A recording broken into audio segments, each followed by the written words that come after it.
What is good and what is up, y'all? It's your boy here, Jay, back and better than ever with another episode of Padres Banter in a different setting. As you can see, I'm in my other house in my room, and we got some other great sports accomplishments behind me, as well as this bum t-shirt. And, I just showed you the bobblehead of Fernando Tatis, but new setting, new vibes, hopefully, because right now, what's going on with this Padres team is not looking good for the start of 2026.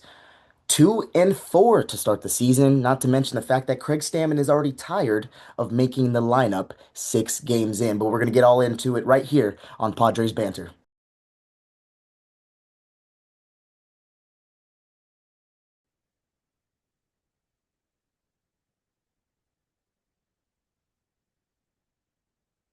What's up, y'all, and welcome back. It has been an absolute roller coaster to start this 2026 season. I truthfully don't remember the past 5 years, the entire lifespan of me being a fan, having this type of concern this early in the season. Now, there have been years where you know what this team is gonna do. They're gonna be lackluster. They're gonna be not really good, built on their rosters. This I'm talking years past, right? Before Manny Machado, we kind of knew what was gonna happen in that season, right? Now, when we got Manning, we have a lot of optimism. We have a lot of optimism. It seems like every single year going into the next year about what will happen, what will happen, what will happen, because he really has changed the culture of this Padres organization. But this season has been everything but what it has felt like in the past three. Now, we haven't done anything in the past three.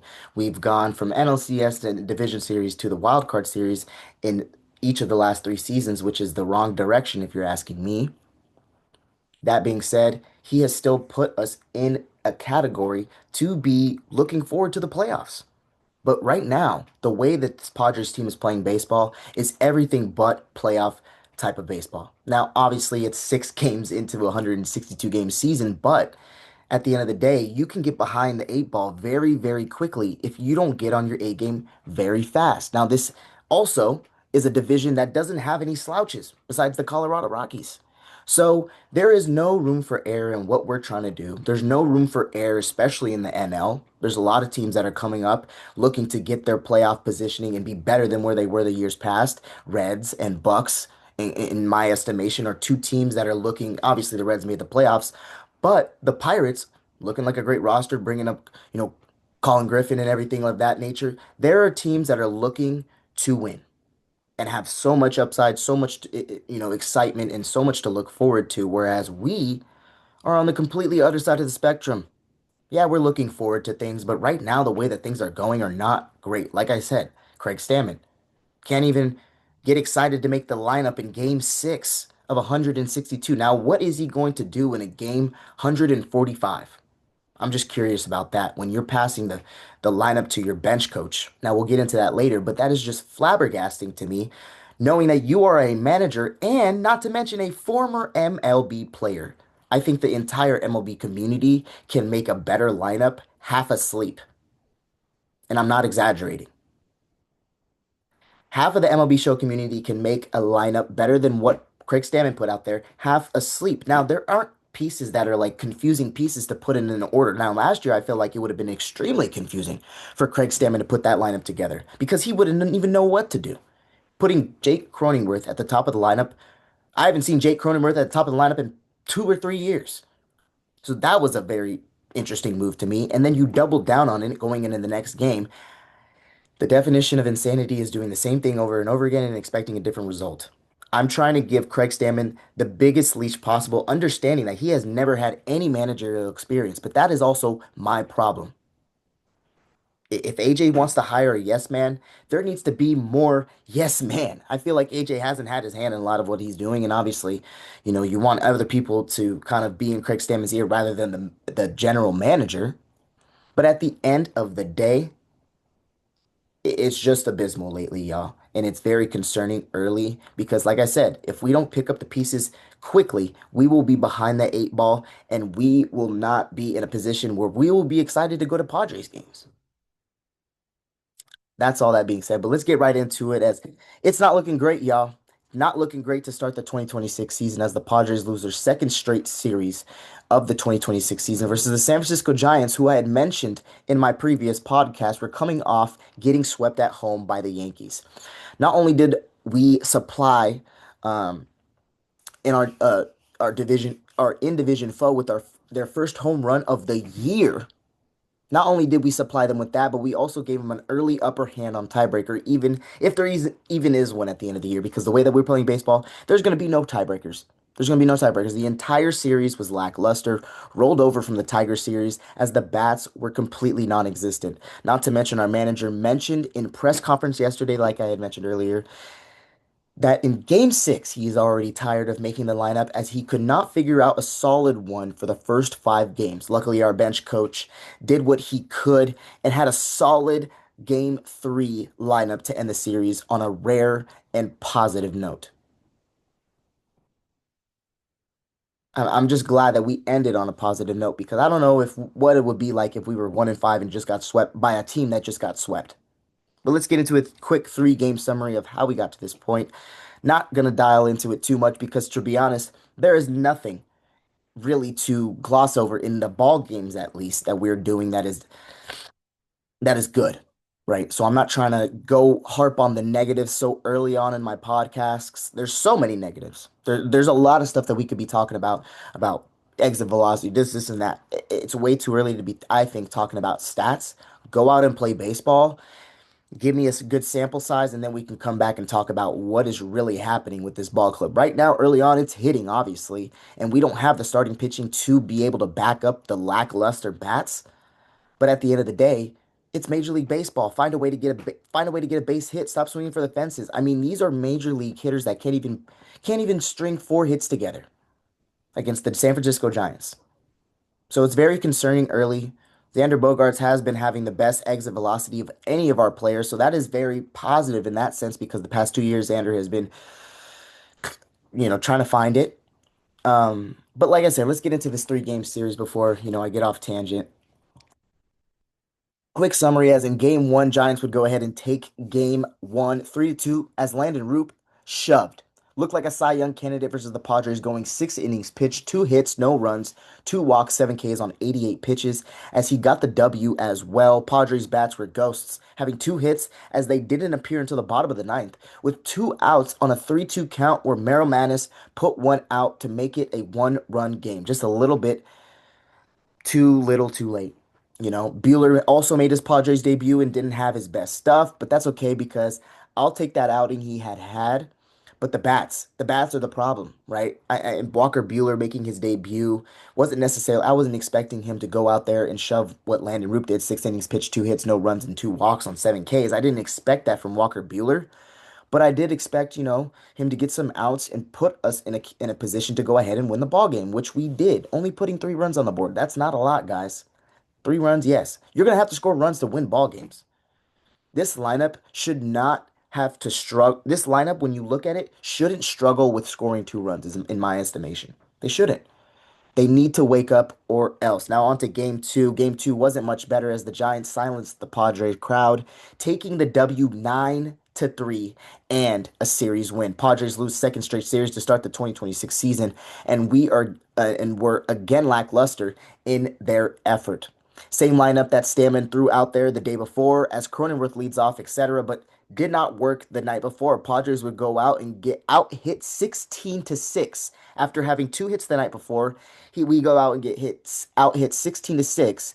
And Germán Marquez also made his Padres debut coming over from Colorado and didn't have his best stuff as the Giants are very familiar with him in a Rockies uniform. So, Craig Stammen, let's start Germán Marquez against a different, you know, team that isn't familiar with him and plays him 5 times a year. I don't know, just a wild thought. Get him acclimated, have him a good start to in a Padres uniform. Kind of, you know, make sure he's off to, a positive note. No, let's start him against a team that has absolutely annihilated him. And I understand that this, planning and everything of that nature, but it's funny. It's just funny how things are working out right now and shaking up. Just needs to be better pitching, and we don't have. And we don't have that in compared to years past, right? There just needs to be better pitching. And right now, Joe Musgrove has no improvement of what he is doing. And realistically, I don't think that he's going to come back as a starter for us. That's just food for thought, guys. I mean, think about it. He has nowhere close to returning, and that means nowhere close to returning pitching. Now, that's not starting pitching. That's a different monster. You have to prepare to be a starting pitcher. I think he might end up being a bullpen guy later on in his years, but right now it's just not looking great. But let's move on to game three, which actually was great as we managed to avoid a sweep and finally getting a W. Finally, after being tired of making the lineup, Padres bench coach Randy Knorr helped out Stammen and delivered a gem of a lineup that would help the Padres avoid a sweep and a 7-1 win. Now, I'm not telling you guys this, and I hope that you guys go ahead and do your own research, but guys, this is a fact. Craig Stammen literally said verbatim in an interview after one of the games that he was tired and he handed it over to Randy Knorr, who he's like, "Thank God, Randy. Thank God you got one for me right now." He's like, "Well, if you're tired, I got one for you right now." And Randy's been on the staff. This is the other thing, guys. Craig Stammen has two, and that you're not affiliated with the lineups, but you're sitting here telling me the lineup that you put out there for the first two games of the Giants series was similar to the lineups that had been happening last year with Mike Schilt. I'm not asking you to put the same lineup out there with Mike Schilt. But what are we doing having Jake Cronenworth leading off, and then we have Merrill, who's practically never in the four spot, but in the four spot against a lefty? What are we doing? What are we doing? Now that happened back in the Tiger series, but it continued to trickle on over into the Giants series as we had Merrill in the fourth spot again. Merrill, I love Merrill. He is probably my favorite player right now in the sense of like urgency, wanting to win this and that. Um, he's more of a contact hitter to me. Now you put Merrill in the leadoff spot or at the two spot right behind Tatis, which they did I think the other night. Way better. Move the runner. Have a lefty bat at the two spot. I don't understand why you would continue to put Merrill on the four spot when he doesn't even have a home run type of swing. The first three hitters that should be out there, I personally think, are Tatis, Merrill, Machado. End of story. Then we can figure out the rest. Xander's having a great year, or having a great start to the year, and I'm an advocate for that. But let's continue to let him see fastballs in the backside of the order and continue to let him succeed down there. We bring him up, there's more pressure. Put him and keep him down in the 5, 6, 7 spot, and we'll figure it out then. But we need to have those guys at the top three. I'm sorry. Speed, contact, power. And really, two of them can run. It's a lot, guys. It's a lot. But we got the win 7-1. Pivetta also had a revenge start after his, bad opening day, opening season start against the Tigers last Thursday. But he had a revenge start in mind. 5 innings pitched, a hit, 1 hit, no runs, 2 walks, 8 Ks on 82 pitches in the W. Absolutely stellar outing by the dog himself, Nick Pivetta. Now, everybody's going to go ahead and say that right now Randy Vasquez is our best pitcher, which I would agree with. But Pivetta is right there, right? Yeah, he had a bad start, but you better not dismiss the dog that Pivetta is. He thinks about that. He's wired that way where he wants to get out there right now because he had such a bad start. He doesn't like that. So I'm glad that he came and bounced back and had some stuff. Fastballs were absolutely live because we've noticed against this Giants team, they can't catch up to fastballs. Why? Because the Yankees threw 75% fastballs in that entire series and came out with a sweep. But what did we want to do? We wanted to go ahead and throw some flips in there. And then we got teed off by, Bader hitting his first home run. Devers had a good series. Freaking, obviously, Willie Adames had his first home run as well, too. There's just a plethora of things that you just see, right? And they kind of, okay, you know, let's feed into, you know, what they got going. Essentially, what I'm saying is like, oh, well, they're not hitting the fastball. Well, let's throw in flippers so they can hit it, is what I'm saying. Why would you do that? Why would you change the game plan if they just got swept? I would be looking and dissecting what exactly the Yankees did this entire series, analytically and lineup wise. But he didn't do any of that. Any of that. Way, way better showing. Like I said, than the previous two games versus the Giants, and more life as it seemed the players enjoyed the lineup more. But the Pods bats would wake up with 7 runs on 10 hits as Loriano and Holy Sheets both had solid days with 2 hits each. And not to mention Loriano's jack. But yeah, guys, it's just been funny how things have been going on, man. It's I'm flabbergasted, to be honest. Although the Pods got the W, there is a need for improvement of energy and lineup making and just energy in general to win ball games. Yes, we have only gone through 6 of 162 games, but the urgency is not there because it is a marathon, but also a sprint at the same time. You'd lose grip of the season fast if you don't get things in order quickly. And I'm failing to understand how you get tired of making a lineup, which is practically the easiest thing that you could do as a manager outside of, mentoring guys and getting guys in the right position and putting them, whatever. It doesn't make sense how you're tired in game 6 of 162 of making a lineup. I've told you that the MLB show community can make a better lineup half asleep.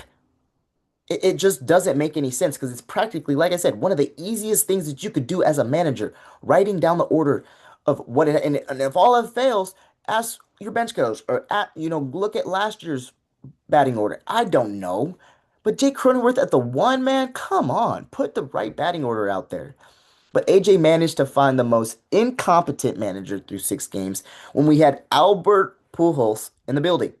Now, I want you guys to kind of take a step back and think about it in this sense, right? As Tatis and Manny Machado, how do you think Tatis and Manny would feel after coming from a loaded WBC team? Yeah, obviously the players are a different story, but Albert Pujols was their manager in the head. Going from all that juice to Craig Stammen, who has never had any managerial experience, any in any capacity. Now, neither has Albert in the sense of what he's done in the MLB, but excuse me, he's literally the manager for the one of the best ball clubs in the world for the Dominican Republic. I'm not saying that we should have brought him over because of that sole purpose, but imagine how Tatis and Manny are feeling going from that atmosphere to this, having some guy that doesn't know a clue about what he's doing. Craig Stammen never been a manager and was a mediocre pitcher at that, guys. And for us to expect him to put a bona fide straight up dog lineup out there is not completely crazy, but at the same time, it's like, you know what? What do I expect from Craig Stammen? I'm sorry, I don't mean to throw shade, but there was no experience with him managerial. He wasn't the best pitcher, and to be honest, it doesn't look like he's being a good players coach, which I had which I had said that was probably going to happen in previous podcasts. I thought he was going to be a players coach. Scratch that. Not even close to a players coach. As it seems right now, because right now there is nothing that is exciting about this ball club. No energy, no juice, no nothing. Again, I'm not trying to lose my cool or sound as if the season is over, but it's just flabbergasting to me how AJ could be so naive as this was the right move all along. This was the right move all along. He knew what he was doing, and now I think Craig um, won't even make it past the All-Star game, guys. And I'm not trying to be, like I said, I'm not trying to throw shade or trying to, be in the negative course here because I'm trying to, be practical. But it's just looking very vague, guys. It's looking very vague. Ultimately, there's still 156 games left in the season, so no time to panic, all crazy. But it's just funny to me how this always works out like this for the Padres.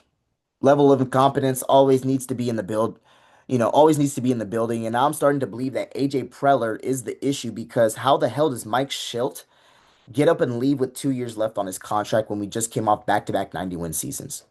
If it was really his mental health, which I truthfully believe it was probably the pressure, get the guy some help. Keep him in the building. I don't know. There's a lot of questions why things are shaking out this way. Not to mention the team is still looking for ownership. So there's just so many things going on, guys, that it's just an abysmal start to the season. Between ownership, between the energy, between the manager, between the general manager, there is just a very lackluster feel to this 2026 season. And I truthfully, at this point in time, right? Not going to project that this would happen, but I truthfully wouldn't be surprised if by the All-Star break, we're already thinking about 2027. This division is too good for us to be doing stupid stuff like this, guys. We need to figure it out. And we play the Red Sox in a three-game series in Boston, but I just, we need to figure it out. It is crazy the way that this season has started. Again, I'm not trying to go crazy. I'm not trying to, be outlandish here or panic, but it needs to pick up. We're gonna get behind the eight ball quick, and if not, I'm just gonna quickly direct my attention to the Thunder and what they got going in the playoffs because right now this Padres team is everything but fun to watch. I'm sorry, but let's hopefully turn it around against this Red Sox team. At the end of the day, guys, we got our first game starting right now, and in Boston at least. And then we go on to play right here after that Pittsburgh, guys. So we got a six-game road trip in Boston and Pittsburgh, and then we come back home, face Colorado for a four-game series. But let's get it going, guys, because it's tough to watch, man. It's tough to watch. But at the end of the day, I appreciate you guys tuning in to another episode of Padres Banter. Get back to me on the end of this series, and we'll be back talking about what happened between the Padres and the Red Sox in Boston. We out.